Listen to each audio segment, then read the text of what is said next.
तो नमस्कार। जम्मू कश्मीर विधानसभा के चुनाव संपन्न हो गए हैं और यह पुराना जम्मू कश्मीर नहीं है, क्योंकि इसके चुनाव पर देश दुनिया की नज़र लगी थी और लगी हुई है। पर शांतिपूर्वक ढंग से और एकदम नई हवा के झोंकों के बीच चुनाव का पूरा हो जाना भी एक ऐतिहासिक पड़ाव है।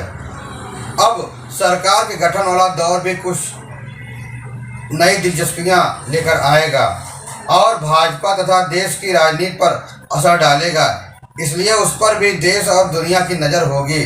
धारा 370 की समाप्ति के बाद इस सीमांत प्रदेश को 3 हिस्सों में बांटना और फिर जम्मू कश्मीर विधानसभा सीटों के पुनर्गठन में चुनाव को ज़्यादा दिलचस्प बना दिया था। जब से कश्मीर ने भारत में विलय को स्वीकार किया था, तब से 370 ही इस जुड़ाव का आधार माना जाता था, पर धीरे धीरे उसे भी एक तमाशा बना दिया गया था और अपनी राजनीतिक नाकामियों या कमजोरियों को ढकने के लिए उसका इस्तेमाल होने लगा।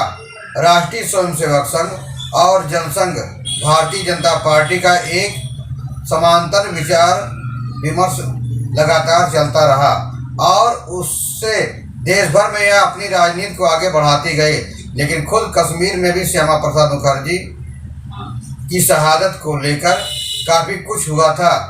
उस लिहाज से यह चुनाव प्रभावशाली और आम विचार विमर्श धारा 370 के पक्ष वाले के मुकाबले पहली बार संघीय विमर्श के ऊपर आने के बाद का चुनाव था। लेकिन विधानसभा चुनाव से पूर्व लोकसभा चुनाव में इस पहलू ने दम थोड़ा सा दिया था, क्योंकि भाजपा ने घाटी में अपने उम्मीदवार उतारे ही नहीं और बहुत साफ ढंग से गठबंधन करके किसी और दल या निर्दलीय को समर्थन भी नहीं दिया। उसका समर्थन किन लोगों का रहा, इसके इशारे बहुत साफ थे। लेकिन बाकी ही क्यों, भाजपा के लोग भी तब निराश हुए जब इस बार के चुनाव में पार्टी ने घाटी की ज़्यादातर सीटें न लड़ने का फैसला किया और निर्दलीय तथा छोटे दलों से गठबंधन को लेकर भी कोई साफ राजनीति नहीं की। इंडिया गठबंधन को भी 3 बड़ी पार्टियों को संभाल कर चुनाव लड़ने में दिक्कत हुई और न सिर्फ महबूबा मुफ्ती की पार्टी पीडीपी अलग होकर चुनाव लड़ने उतरी, बल्कि कांग्रेस और नेशनल कॉन्फ्रेंस में भी गठबंधन रहने के बावजूद अनेक भ्रांतियां रही। तब भी इसी गठजोड़ को आगे माना जाता रहा। यह जरूर हुआ कि आखिर तक आते आते और चुनाव के मुख्य रूप से जम्मू क्षेत्र में पहुंचने पर इस गठजोड़ को ज़्यादा मुश्किल आने की बात हवा में आने लगी। जिस निर्दलीय सांसद इंजीनियर राशिद पर भाजपा का आदमी होने की मोहर कैसे लगी, उसका मानना था कि अगर उसको एक हफ्ता पहले पैरोल मिल जाती तो वे राज्य में सरकार बनवाने की स्थिति में होते। राशिद इंजीनियर की बात अपनी जगह है। पिछले चुनाव में जेल से ही उमर अब्दुल्ला को 2 लाख से ज़्यादा मतों से हराने का रिकॉर्ड उसकी ताकत को बताता है।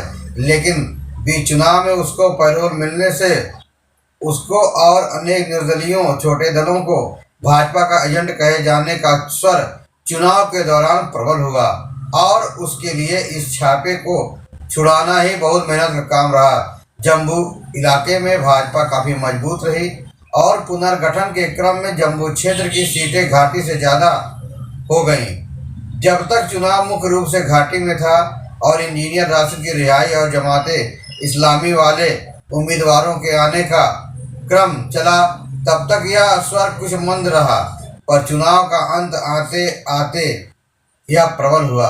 कई लोग इसे चुनाव के दौरान हवा बदलना भी बताते हैं। उनके दांव पर मतदान के बाद कुछ कहने का मतलब नहीं था, क्योंकि चुनाव में जनता वाला खेल खत्म हो गया।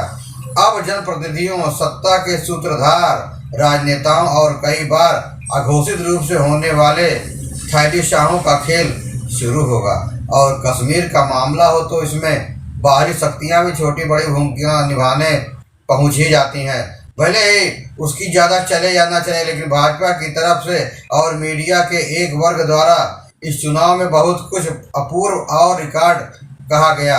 पर अभी मतदान में भी 2014 का रिकॉर्ड मुंह चिढ़ा रहा है। इस बार ज़्यादा शांत और भागीदारी वाला चुनाव हुआ, जिससे एक उपलब्धि आप मान सकते हैं। न बायकाट का आह्वान, न बम फूटे, न पत्थरबाजी हुई, न मतदान केंद्र पर ताबूत रखा गया और न हाथ काटने की धमकी सुनाई दी। चुनाव प्रचार के समय रक्षा मंत्री राजनाथ सिंह का यह दावा महत्वपूर्ण है कि पाकिस्तान को अंतर्राष्ट्रीय मुद्रा कोष से जितनी मदद मिली उससे कहीं ज़्यादा, करीब 10 अरब डॉलर की मदद भारत सरकार ने जम्मू कश्मीर की। पर यह सब गिनने गिनाने की आखिरी तारीख खत्म हो चुकी है। बहरहाल जम्मू कश्मीर में जो चुनाव हुआ उसमें कोई शोर शराबा नहीं हुआ, कोई आतंकी घटना नहीं घटी, इसलिए जम्मू कश्मीर में शांतिपूर्वक चुनाव होना एक ऐतिहासिक पड़ाव है। इसलिए हमें चुनाव आयोग और सुरक्षा बलों की प्रशंसा करनी चाहिए, उन्हें धन्यवाद देना चाहिए कि एक नए माहौल में चुनाव संपन्न हुआ और लोगों ने जबरदस्त तरीके से मतदान भी किया। अब देखते हैं ताज किसके सिर पहनाया जाता है। फिर मिलेंगे नई जानकारी के साथ, नई खबरों के साथ। धन्यवाद।